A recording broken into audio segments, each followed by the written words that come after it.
নমস্কাৰ তোমালোক সকলোকে আমাৰ চেনেল লেচু বছলৈ স্বাগতম জনাইছো আজি এই ভিডিঅটোত আমি আগন্তুক হাইস্কুল শিক্ষান্ত পৰীক্ষাৰ বাবে দশম শ্ৰেণী গণিতৰ কিছুমান ইম্পৰ্টেন্ট কোৱেশ্চন আনসাৰ আলোচনা কৰিম অলৰেডি আমাৰ চেনেল লেচু বছৰ লক্ষ্য সিৰিজ নামেৰে আমি এটা সিৰিজ আৰম্ভ কৰিছো য'ত গণিত আৰু বিজ্ঞানৰ ইম্পৰ্টেন্ট কোৱেশ্চন আনসাৰ ডিসকাস কৰো আৰু সেই সিৰিজটোৰ আগৰ ভিডিঅবোৰ চাব হলে তোমালোকে প্লেলিষ্ট সেকশনত যাবা তাত নিৰ্দিষ্ট প্লেলিষ্ট বনাই থোৱা আছে তাৰ হয় তোমালোকে আগৰ ভিডিঅবোৰ চাব পাৰা নতুবা এই ভিডিঅটোৰ তলত ডেসক্ৰিপচনত মই লিংক দি দিম তাৰ দ্বাৰা তোমালোকে আগৰ ভিডিঅবোৰ এক্সেছ কৰিব পাৰিবা গতিকে আহাচোন আজি আমাৰ ভিডিঅটো আৰম্ভ কৰো ইয়াত তোমাৰ প্ৰথম কোৱেশ্চনটোত কোৱা হৈছে বিখ্যাত গায়ক জুবিন গাৰ্গ নতুনকৈ মুক্তি লাভ কৰা ৰঙা টাপু কথা ছবিখন চাবলৈ গৈছিল তেখেতে লক্ষ্য কৰিলে যে ছবি ঘৰটোৰ প্ৰথম হাইট 20খন চকী আছে আৰু প্ৰতিটো হাইটে তাৰ আগৰ হাইটকৈ 6খন চকী বেছিকৈ আছে ছবি ঘৰত মুঠ চকীৰ হাৰি 17টা থাকিলে মুঠ চকী সংখ্যা কিমান হ'ব তোমালোকে প্ৰথমে ভিডিঅটো পজ কৰি কোৱেশ্চনটো লিখি লোৱা ইংলিছত কোৱেশ্চনটোত কৈছে famous singer Zubeen Garg went to cinema hall to watch the newly released movie Ranga Tapu. He has observed that there are 20 chairs in the first row and there are 6 more chairs in every row as compared to the previous row. If there are total number of 17 row, what is the total number of chairs in the hall? Eta cinema hall কথা কৈছে এটা cinema hallত মুঠ চকীৰ কিমানটা হাই আছে বুলি কৈছে 17টা হাই আছে ইয়াত কৈছে সব মুঠ চকী হাৰি 17টা আছে এটা প্ৰথম হাইটত কেইখন চকী আছে বুলি কৈছে প্ৰথম হাইটত তোমাৰ 20খন চকী আছে প্ৰথম হাইটত এনেকে 20খন চকী আছে কোৱেশ্চনটো একদম ইজি ইমান টান নহয় প্ৰথম হাইটত টোটাল এনেকে 20খন চকী আছে 20খন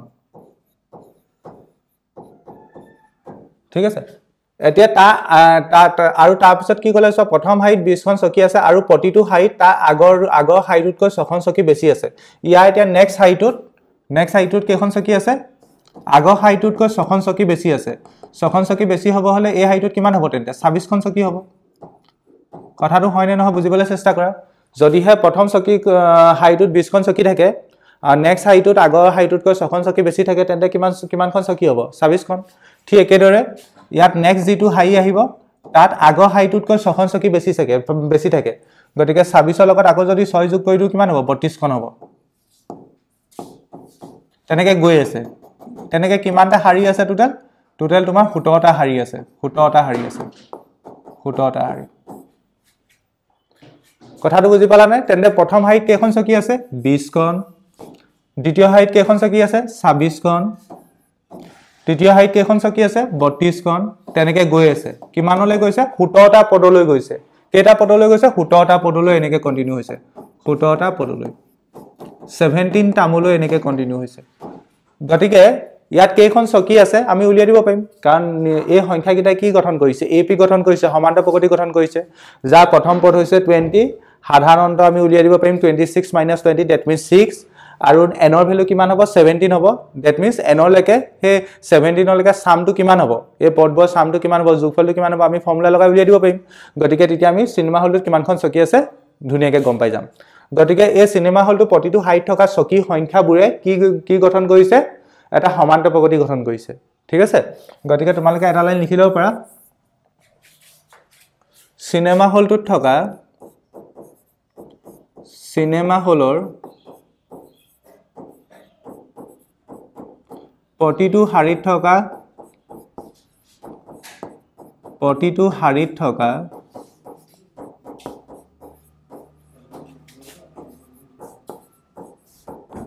চকীৰ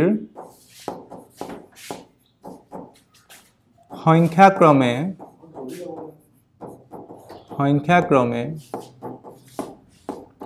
প্ৰথম হাইটত কেইখন চকী আছে 20খন নেক্সট হাইটত কেইখন চকী আছে 26খন নেক্সট হাইটত কেইখন চকী আছে 32খন তেনেকে কন্টিনিউ হৈছে এনেকে কলে কন্টিনিউ হৈছে 17টা হাৰি আছে 17টা হাৰিলে I think এটা হলিকা বুজি পালা গতিকে ই এটা এপি ফৰ্ম কৰিছে ওকে ইয়াত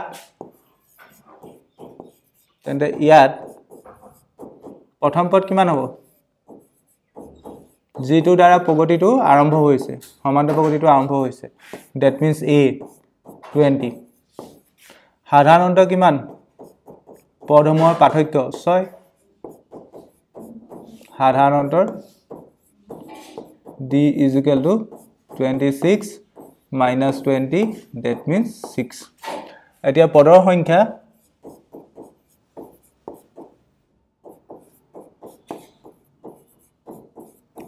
n equal to কিমান 17 আমি 17 টা পদলৈ যোগফলটো উলিয়াব লাগে ঠিক আছে আমি কি উলিয়াব লাগে 17 টা পদলৈ যোগফলটো উলিয়াব লাগে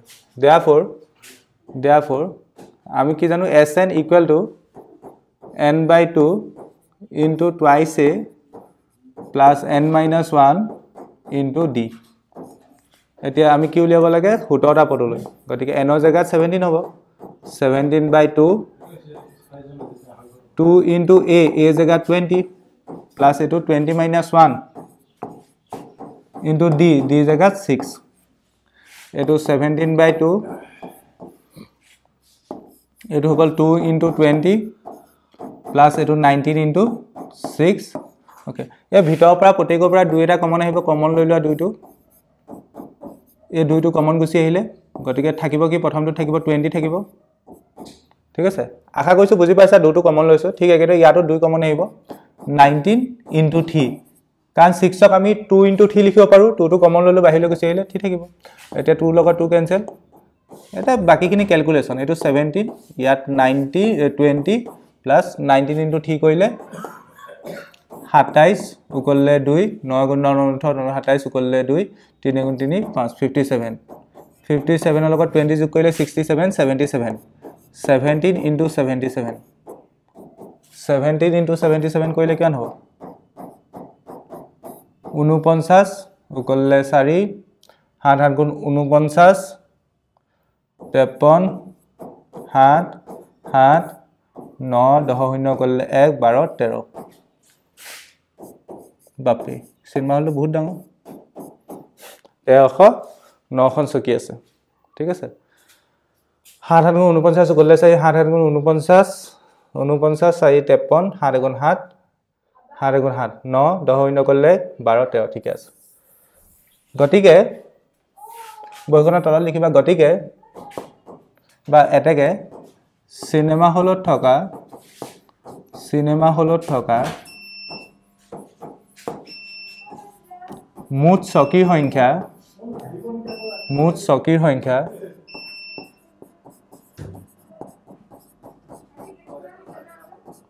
1309 খন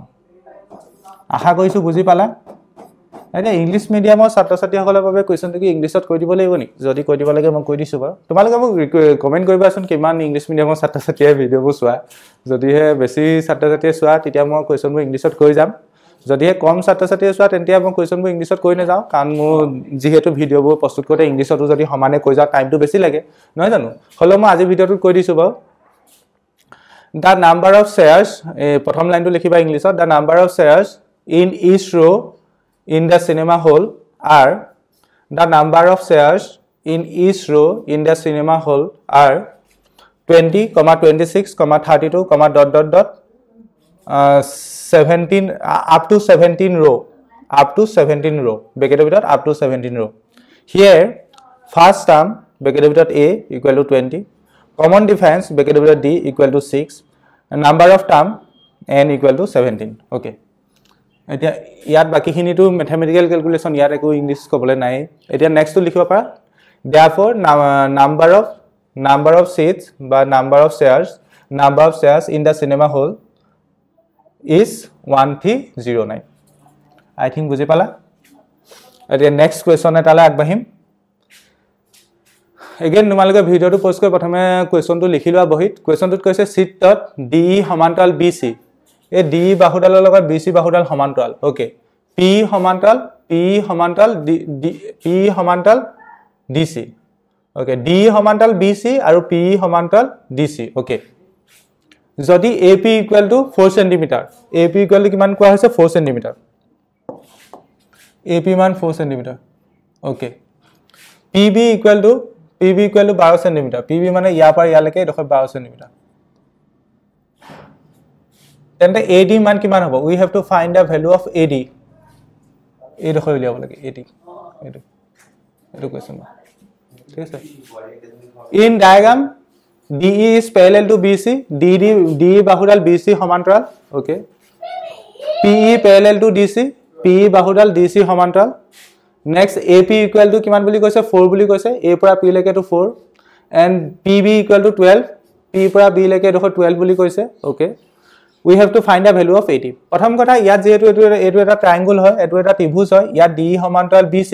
গতিকে ইয়াত থেলছ উপপাদ্য লাগিব ABC ত্ৰিভুজটোত ঠিক একেদৰে তুমি যদি ADC এই ত্ৰিভুজটো কনসিডাৰ কৰা তাত PE সমান্তৰাল DC তাতো থেলছ উপপাদ্য লাগিব কথাটো বুজি পাইছা দুটা জায়গাত আমি থেলছ উপপাদ্য ইউজ কৰিম বাকিটো কি হয় দেখা যাব ঠিক আছে গতিকে লিখিবা সলিউশন সিটত DE সমান্তৰাল BC আৰু PE সমান্তৰাল DC DE সমান্তৰাল BC আৰু PE সমান্তৰাল DC আৰু এটা কথা আমাক দিয়া আছে AP equal to 4 cm PB equal to 12 cm A পৰা P লৈকে 4 cm PB equal to 12 cm okay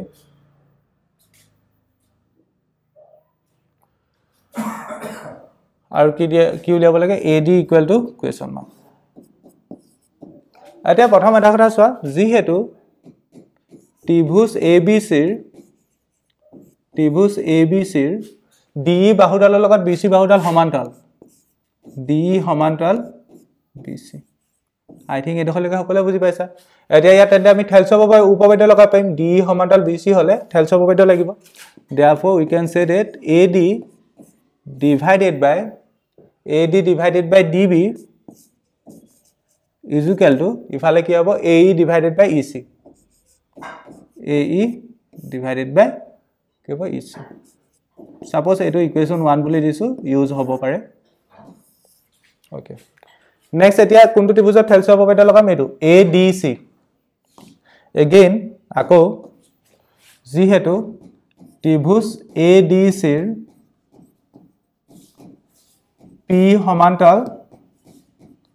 P সমান্তৰাল কি DC P সমান্তৰাল DC এতিয়া ইয়াত again যদি থেলছ উপপাদ্য লগাম therefore কি হ'ব AP A পৰা P লৈকে AP by PD is equal to ইয়াত কি হ'ব AE by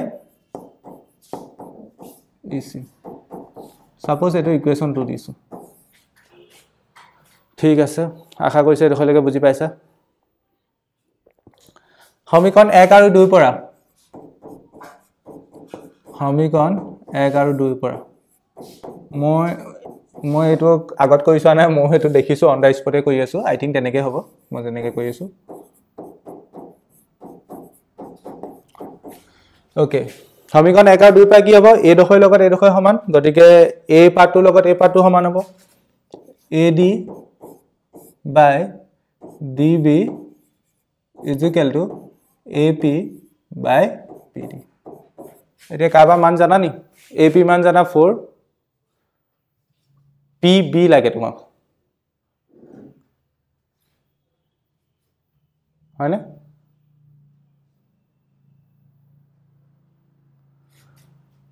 ইয়াৰ কা মান জানা তুমি এটো লিখি লোৱা AD by DB ওকে ইয়াত কা মান জানো মই এবাৰ লিখি লৈছো দে 1 মিনিট ৰবা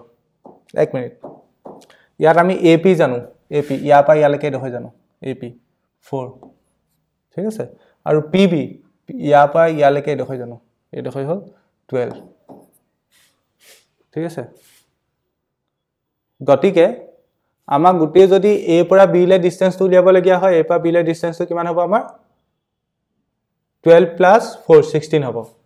12 plus 4 16 A পৰা B লৈকে যদি মই ডিসটেন্সটো উলিয়াব লাগে ওকে তাৰ বাবে মই ইয়াত এটা কাম কৰো যাত মই যদি এক এটা যোগ কৰি দিও তলত আহিব DB AD plus DB আমাৰ কা মান লাগে AD মান লাগে এটো প্ৰথমে উল্টোৱা প্ৰথমে এটো উল্টোৱা মই এটা প্ৰসেস দেখিছো হেতু পতে হ'ব লাগে DB divided by AD is equal to PD divided by AP উল্টালো প্ৰথমে উল্টাই ললো এতিয়া ইয়াত এক এটা যোগ কৰি দিয়া দুই পক্ষত এক এটা যোগ কৰি দিয়া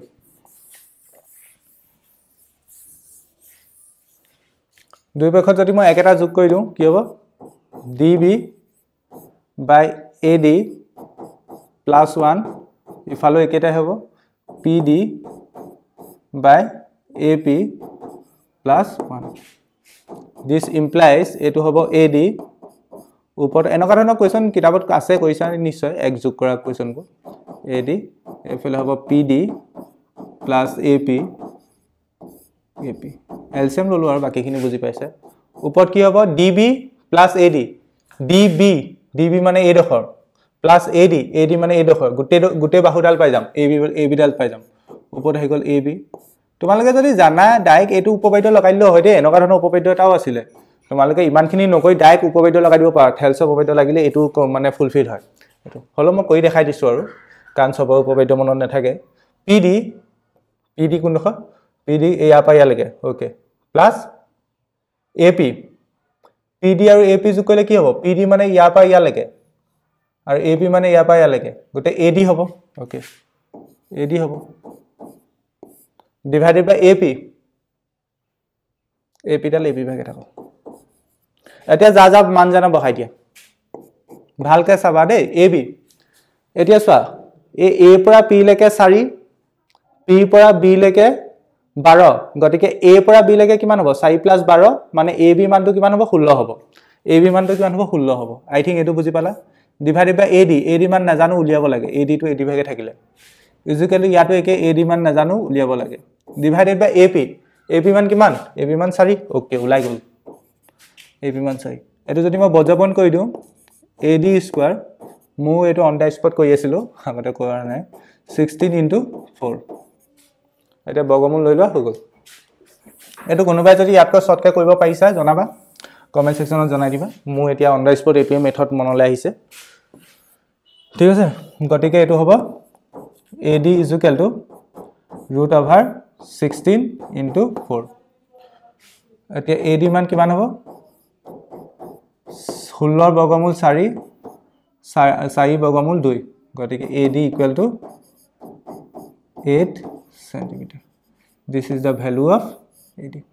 I think বুজি পালা ইয়াতকৈ যদি ছুটি প্ৰসেছত তোমালোকে কৰিব পাৰিলা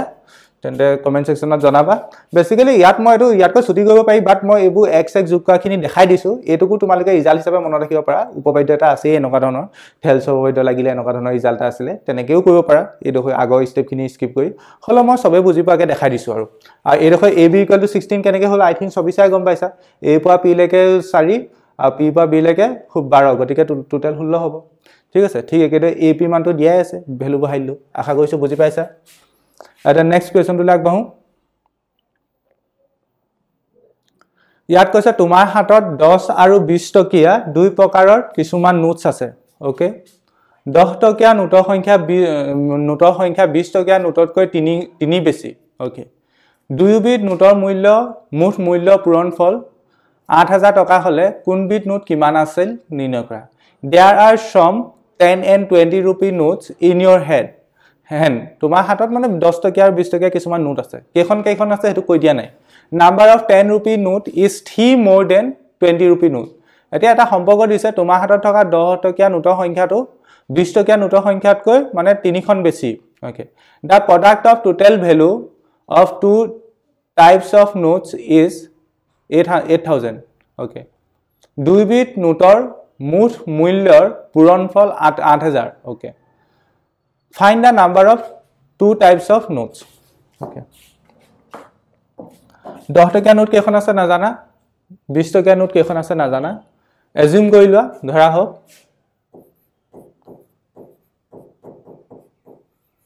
এতিয়া এই কোৱেশ্চনটোত ম্যাক্সিমাম কোৱেশ্চনে কি ম্যাক্সিমাম ষ্টুডেন্টে কি কনফিউজ কৰিব জানা নে মানে এটো ওয়ান ভেৰিয়েবল এটা কৰিব নে টু ভেৰিয়েবল এটা কৰিব মানে x ধৰি কৰিব নে x আৰু y দুটা ধৰি কৰিব হেতুতে কনফিউজন কৰিব বেসিক্যালি এটো ওয়ান ভেৰিয়েবল এটা কৰিবলৈ ইজি হ'ব কাৰণ ইয়াত এই ডাটাখিনিয়ে তেনেকে সজোৱা হৈছে ওয়ান ভেৰিয়েবল যদি আমি ইন্ট্ৰোডিউস কৰো ইয়াত যদি এটা চলক ধৰো x বা y তেনেকে এটা ধৰি লও তেতিয়া ইয়াৰ পৰা এটা দ্বিঘাত সমীকৰণ ওলাব কাৰণ ইয়াত প্ৰডাক্টৰ কথা কৈছে দ্বিঘাত সমীকৰণ ওলাব ঠিক আছে আৰু ইয়াত কৈ দিছে 10 টকিয়া নোটৰ সংখ্যা 20 টকিয়া নোটতকৈ 3 বেছি গটিকে 10 টকিয়া নোটক যদি x বুলি ধৰি লোৱা 20 টকিয়া নোটৰ সংখ্যা কিমান হ'ব x + 3 হ'ব গটিকে ইয়াত দুটা চলক ধৰা পৰিবতে এটা চলক ধৰিলে সুবিধা হ'ব গটিকে আমি ইয়াত এটা চলক ধৰিম ধৰা হওক 10 টকিয়া নোটৰ সংখ্যা 10 টকীয়া নোটৰ সংখ্যা এনেকুৱা এটা কুৱেশ্যন তোমালোকৰ কিতাপত আছিলে খালি হেতু দুটা চলকযুক্ত ৰৈখিক সমীকৰণত আছিলে x খন আৰু 20 টকীয়া নোটৰ সংখ্যা কেন হ'ব x + 3 খন কেলে বাৰু ইয়াত কৈছে নহয় 10 টকীয়া নোটৰ সংখ্যা 20 টকীয়া নোটতকৈ 3 বেছি নহব সৰি মই তেনে ভুল লিখিলো এটো প্ৰথমটো হ'ব 20 টকীয়া নোটৰ সংখ্যা 20 টকীয়া নোটৰ সংখ্যা x খন তেতিয়া 10 টকীয়া নোটৰ সংখ্যা হ'ব 20 টকীয়া নোটতকৈ 3 খন বেছি বুলি কৈছে না 10 টকীয়া নোটৰ সংখ্যা হ'ব x + 3 আকবা পহিলা তোমাৰ হাতত 10 আৰু 20 টকীয়া নোটৰ দুই প্ৰকাৰ নোটছ আছে 10 টকীয়া নোটৰ সংখ্যা 20 টকীয়া নোটতকৈ 3 বেছি যদিহে তুমি ধৰিলা 20 টকীয়া নোট তোমাৰ হাতত x খন আছে তেন্তে 10 টকীয়া নোট কেইখন থাকিব x + 3 খন থাকিব এবা আই থিংক সকলে বুজি পাইছা এটা দুইবিধ নোটৰ মুঠ মূল্য পূৰণফল 8000 টকা ওকে প্ৰশ্ন মতে ওকে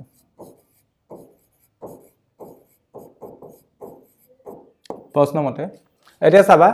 তোমাৰ হাতত 20 টকীয়া নোট x খন আছে ঠিক আছে 20 টকীয়া নোট x খন আছে তেন্তে মুঠ মূল্য কিমান হ'ব 20 টকীয়া নোট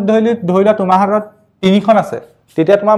মুঠ মূল্য কিমান আছে তোমাৰ হাতত কিমান টকা আছে যদিহে তোমাৰ হাতত 20 টকীয়া নোট 3 খন থাকে তেন্তে তোমাৰ হাতত কি টকা আছে 60 টকা কেনে গম পালা 20 * 3 দ্যাট মিন্স 60 যদিহে 20 টকীয়া নোট তোমাৰ হাতত মই x খন আছে বুলি ধৰি লওঁ তেন্তে তোমাৰ হাতত কিমান মূল্য আছে 20x তোমাৰ হাতত টকা 20 টকীয়া নোটৰ যেটো মূল্য হ'ব এটো কিমান 20x গতিকে প্ৰথম কথা 20 টকীয়া নোটৰ মুঠ মূল্যটো হ'ব 20x ওকে ঠিক একেদৰে 10 টকীয়া নোট যদিহে তোমাৰ হাতত 5 খন থাকে টোটাল কিমান টকা আছে তোমাৰ গৈ 50 টকা এতিয়া 10 টকীয়া নোট টোটাল তোমাৰ হাতত কেইখন আছে বুলি কৈছে x + 3 খন গতিকে টোটাল কিমান টকা হ'ব এটো পূৰণফলটো গতিকে 10 টকীয়া নোটৰ মুঠ মূল্যটো কিমান হ'ব 10 * x + 3 আৰু এয়া 10 টকীয়া মুঠ 20 টকীয়া নোটৰ যেটো মূল্য হেতু এটো হৈছে 10 টকীয়া নোটৰ যেটো মূল্য হ'ব হেতু আৰু হেকিটা কিহৰ কথা কৈছে পূৰণফল দুইবিধ নোটৰ মুঠ মূল্যৰ পূৰণফল ওকে কিমান বুলি কৈছে এটো তোমাক কৈছে 8000 টকা এফালে হ'ব 8000 আই থিংক বুজি পালা কাবা যদি বাউন্সাৰ গল আকৌ এবাৰ ৰিপিট চাই দিয়া মই কি বুজালো এটো প্ৰথমটো হ'ব 200 লগত x 20 ৰ লগত 10 পূৰণ কৰিলে 200 হ'ল লগত x ওকে x + 3 = আই থিংক বুজি পাইছা 0 লগত 0 কেনসেল ঠিক এটো 0 লগত এটো 0 কেনসেল এফালে থাকিলে twice x এফালে থাকিলে x + 3 এফালে থাকিলে 80 দুইটো এগেইন হৰণ হৈ গুছি গল এফালে থাকিব x * x + 3 এফালে থাকিব 40 80 / 2 মানে 40 হেৰি পূৰণ কৰি দিয়া x * x স্কয়াৰ হ'ব x পূৰণ কৰিলে x স্কয়াৰ x ৰ লগত 3x পূৰণ কৰিলে 3 লগত x পূৰণ কৰিলে 28x আৰু 40 টো এফালে লৈ না 40 টো ইফালে আছে না ইফালে লৈ নিলে -40 হ'ব = 0 এটা তেন্তে কোৱাড্ৰেটিক ইকুৱেশ্যন পালা দ্বিঘাত সমীকৰণ পালা এটো এতিয়া সলভ কৰা এনেকা দুটা সংখ্যা ভাবা যেগিটা পূৰণ কৰিলে আমি 40 পাম বিয়োগ কৰিলে 3 পাম ভাবা কি হ'ব পাৰে পূৰণ কৰিলে 40 আৰু বিয়োগ কৰিলে 3 এনেকা দুটা সংখ্যা ভাবিব লাগে যেগিটা পূৰণ কৰিলে 40 8 5 গুণ 40 8 5 গুণ 40 yes 8 6 গুণ 32 8 5 গুণ 40 আৰু 8 ৰ পৰা 5 বিয়োগ কৰিলে 3 পাম গতিকে এটো হ'ব 8 - 5 into x minus 40 হয়নে নহয় 8 5 গুণ 40 ওকে আৰু 8 ৰ পৰা 5 বিয়োগ কৰিলে 3 পাম এবোৰ মই জানা বুলি এজিউম কৰি লৈছো দেই এটো হ'ব 8x minus 5x minus 40 equal to 0 this equal to x to common lolo x plus 8 5 to common lolo x plus 8 equal to 0 x minus 5 x plus 8 equal to 0 therefore x minus 5 equal to 0 eta hobo pare x plus 8 equal to 0 etu hobo x equal to 5 ya pababa x equal to -8 যেটো সম্ভৱ নহয় কেলে সম্ভৱ নহয় কাৰণ x এ কি বুজাইছে 20 টকীয়া নোট 20 টকীয়া নোট -8 খন তেনেকুৱা কিবা সম্ভৱ হ'ব নেকি বা নহয় নোটৰ সংখ্যা বুজাইছে নোটৰ সংখ্যা কিটা ঋণাত্মক নহয় গতিকে আমাৰ এটো সম্ভৱ নহয় গতিকে আমি কি গম পালো 20 টকীয়া নোটৰ সংখ্যা x খন আছিল দ্যাট মিন্স x ৰ মান কিমান 5 গতিকে 20 টকীয়া নোটৰ সংখ্যা 5 খন হ'ব আৰু 10 টকীয়া নোটৰ সংখ্যা 5 যোগ 3 8 খন হ'ব গতিকে লাষ্টত লিখি দিবা এটা লাইন এটাকে 20 টকীয়া নোটৰ সংখ্যা এটাকে 20 টকীয়া নোটৰ সংখ্যা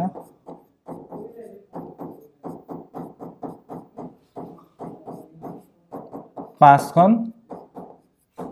আৰু 10 টকীয়া নোটৰ সংখ্যা 5 যোগ 3 that means 8 খন I think বুজি পালা কি কৰিলো ওকে এবাৰ মই ইংলিছত কৈ দিছো let number of 20 rupee note is equal to x number of 10 rupee note equal to x plus 3 according to the question এখিনি তো mathematical term এখিনি একে হ'ব ওকে ইয়াত সম্ভৱ নহয় লিখিবা not possible লাষ্টত কি লিখিব লাগিব গম পাইছা therefore number of 20 rupee note equal to 5 number of 10 rupee note equal to 8 okay আৰু next question ত কৈছে হটো আৰু এখৰ ভিতৰত থকা বেসিক্যালি হটো আৰু এখৰ মাজত থকা এটা সংখ্যা জাতিচিকভাৱে বাছনি কৰা হ'ল okay a number is chosen randomly between 70 and 100 এটো মন কৰিবা between কৈছে হটো আৰু এখৰ মাজত থকা that means তুমি হটো আৰু এখক ইনক্লুড কৰিব নোৱাৰা between কৈছে যেহেতু হটো আৰু এখৰ মাজত থকা ওকে হটো আৰু এখৰ মাজত থকা তুমি যিকোনো এটা সংখ্যা জাতিচিকভাৱে বাছনি কৰিছা মানে সিলেক্ট কৰিছা ওকে সংখ্যাটো মৌলিক সংখ্যা হোৱাৰ সম্ভাৱিতা কিমান সুধিছে ওকে that means সম্ভাৱিতাৰ কোৱেশ্চন হয় সংখ্যাটো হাতে বিভাজ্য হোৱাৰ সম্ভাৱিতা কিমান হেতু সুধিছে ওকে আমাক কি কৰিব কৈছে হটো আৰু এখৰ মাজত থকা যিকোনো সংখ্যা জাতিচিকভাৱে যিকোনো এটা সংখ্যা জাতিচিকভাৱে চিনাক্ত কৰিব কৈছে হটো আৰু এখৰ মাজত 71 72 73 তেনেকে যাব আপ টু কলৈকে যাব আপ টু 99 লৈকে যাব কথাটো বুজি পাইছা নে কাৰণ হটো আৰু এখৰ মাজত বুলি কৈছে ইয়া টোটাল কেটা সংখ্যা আছে হেতু উলিয়াব লাগিব নাম্বাৰ অফ টাৰ্ম কেটা আছে এটো সাপোজ an equal to 99 তেন্তে এটো লিখিব পাৰিম a plus n minus 1 into d এনেকে মুখটো ওলাই আছে এটো মই এনে দেখাই দিছো আৰু কিছুমানৰ কনফিউজন লাগে ন a ভ্যালু হৈছে এটো 71 ঠিক আছে a ভ্যালু 71 n ৰ ভ্যালু নাজানো আৰু d value 1 okay that means n minus 1 equal to 99 into 71 eto 8 eto hoga 228 হয় না 71 99 minus 71 8 hall eto 7 of 9 of 7 goal 2 hall 28 okay that means n of value কিমান 29 হেতু তেন্তে ইয়াত হটো আৰু এখৰ মাজত কিমানটা সংখ্যা থাকিব 29 টা সংখ্যা থাকিব এই 29 টা সংখ্যাৰ কথা আমাক কৈছে ঠিক আছে 29 টা সংখ্যাৰ কথা কৈছে গতিকে তলত আমাৰ 29 আহিব তলত আমাৰ কিমান আহিব 29 এটো একদম সিম্পল কথা যদি বহুত ইয়াতে কনফিউজন লাগে হটো আৰু এখৰ মাজত কৈছে ভিতৰত ইংলিশত পঢ়িলে গম পাবা বিটুইন কৈছে বিটুইন 70 and 100 আর বিটুইন কৈ দিয়া লগে তুমি 70 আৰু 100 ক ইনক্লুড কৰিব নোৱাৰা গতিকে 71 72 73 তেনেকে যাব আৰু তেনেকে লাষ্টৰ নামটো 99 লৈকে হোৱা চান্স আছে ঠিক আছে গতিকে ইয়াত টোটাল সংখ্যা কেটা সিলেক্ট কৰিব পৰা সংখ্যা কেটা আছে তোমাৰ an যদি 99 ধৰি লোৱা a plus n minus 1 into d a1 value a value 71 বহাই দিলো এপনে হল 8 এপনে হল 28 that means 29 গতিকে মাজত 29 টা সংখ্যা আছে মানে তলত সম্ভাৱনা যেটো তলত 29 আহিব প্ৰথম পাঠটো কৈছো সংখ্যাটো মৌলিক সংখ্যা হোৱাৰ সম্ভাৱিতা কিমান ধৰা হোক এনেকে লিখা হটো আৰু এখৰ মাজৰ মৌলিক সংখ্যা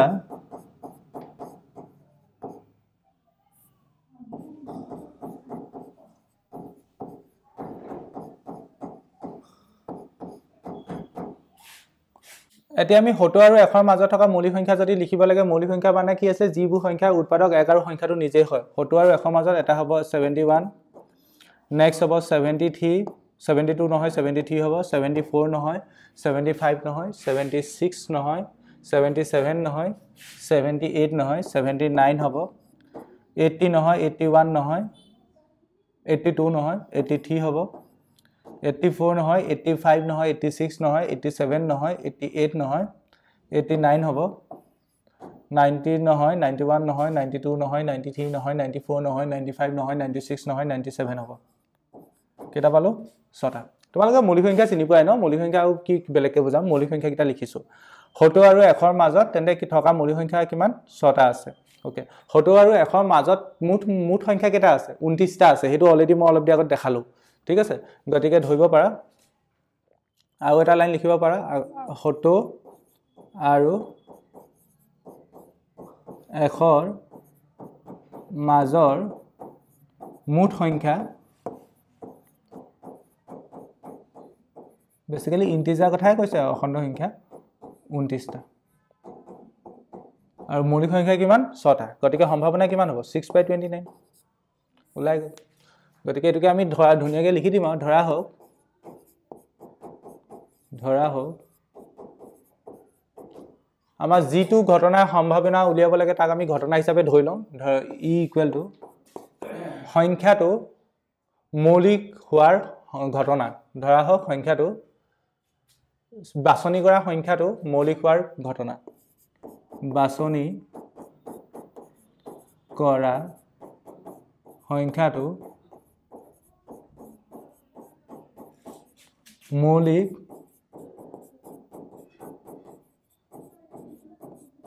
হোৱাৰ ঘটনা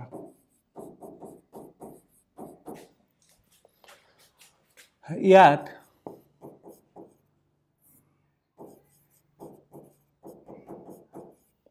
n of e কেটা সংখ্যা হ'ব 6টা মৌলিক সংখ্যা কেটা পালা 6টা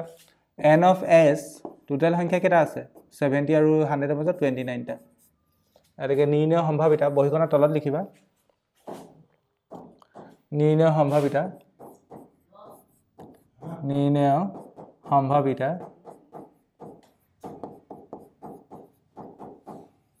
কিমান হ'ব p of e আমি ফৰ্মুলা জানো n of e by n of s এটো হ'ব 6/29 this is the answer of first part secondত কৈছে সংখ্যাটো 7ৰে বিভাজ্য হোৱাৰ সম্ভাৱিতা নিৰ্ণয় কৰা এতিয়া বাকিখিনি এখিনি এবাৰ ভিডিওটো পজ কৰি লিখি লোৱা মই এতিয়া মুহাইম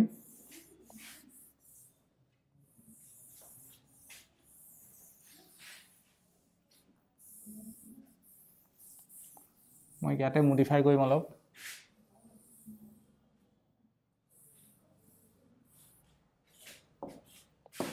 আমি 70 আৰু 1 ৰ মাজত থকা 7ৰে বিভাজ্য হোৱা সংখ্যা বিচাৰিব লাগে 70 আৰু 1 ৰ মাজৰ 7ৰে বিভাজ্য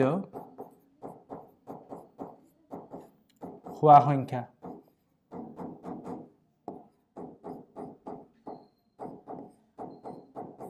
ঠিক আছে প্ৰথম কি হ'ব 77 হ'ব ওকে নেক্সট কি হ'ব 77 তাপা 84 হ'ব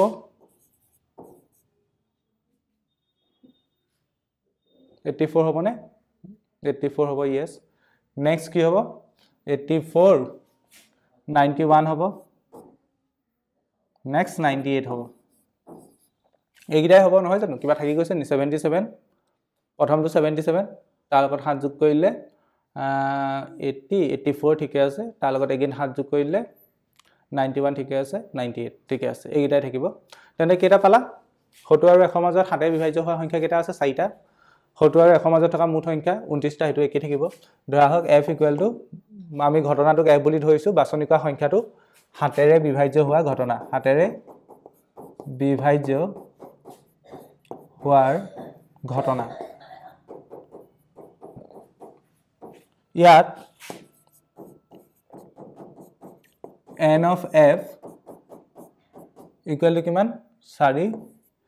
n of s equal to কিমান 29 তোমালোকে সম্ভাৱিতা চেপ্টাৰটো পাৰা নাই কবাচোন এইটো ইজি চেপ্টাৰ হলো বহুতে কনফিউজ কৰে যদিহে কনফিউজন লাগে কবা মই এটা ওয়ান শট এটা বনাই দিম গোটেই অংকবোৰ নকৰা বাট মেইন কনসেপ্টখিনি বুজাই এটা ওয়ান শট ভিডিও বনাই দিম যদি কমেন্ট আহে যদি কনফিউজন লাগে কবা মই ওয়ান শট এটা বনাই দিম নিৰ্ণয় সম্ভাৱিতা এই চেপ্টাৰটো বুজি পালে বা অংকবোৰ কৰিব জানিলে এটো ইজি নিৰ্ণয় সম্ভাৱিতা কিমান p of f হ'ব এতিয়া n of f by n of s n of f ৰ মান কিমান 4 n of s ৰ মান 29 this is the final answer আশা কৰিছো বুজি পালা ঠিক আছে নেক্সট এটা কোৱেশ্চন মই তোমালোকক দেখাই দিম এই কোৱেশ্চনটো তোমালোকক হোমৱৰ্ক দিম যি সকলে পাৰা ট্ৰাই কৰা নোৱাইলে মই নেক্সট ক্লাছত এটো কৰাই দিম এনো কৰামে বাৰু নেক্সট ক্লাছত কাম বাট নেক্সট ক্লাছলৈকে তোমালোকে এটো তোমালোকক দিছো প্ৰথমে হোমৱৰ্ক হিচাপে নিজে ট্ৰাই কৰিবা এটো এটা ভাল কোৱেশ্চন 50 খন ঘূৰণীয়া ডিস্ক প্ৰতিখনৰ ব্যাসাৰ্ধ 7 সেমি বুলি কৈছে আৰু 0.5 সেমি দাঁত এখনৰ ওপৰত এখনকৈ ৰাখিলে সৃষ্টি হোৱা গোটা বস্তু পৃষ্ঠকালি উলিয়াব লাগে 50 circular discs each of radius 7 cm and thickness 0.5 cm are placed one above the other find the total surface area এটো কোৱেশ্চনটো লিখি লোৱা এবাৰ ট্ৰাই কৰিবা মই নেক্সট ক্লাছত লক্ষ্য সিৰিজৰ নেক্সট যেটো ক্লাছ হ'ব তাত মই প্ৰথমে এটো কোৱেশ্চনে কৰাম ঠিক আছে সকলোৱে এবাৰ ট্ৰাই কৰিবা আৰু আজি ভিডিওটো চাই কেনে পালা কমেন্ট সেকশনত জনাবা এটা নতুন ভিডিও হতে তোমালোকৰ লগত পুনৰ দেখা দেখি হ'ম ধন্যবাদ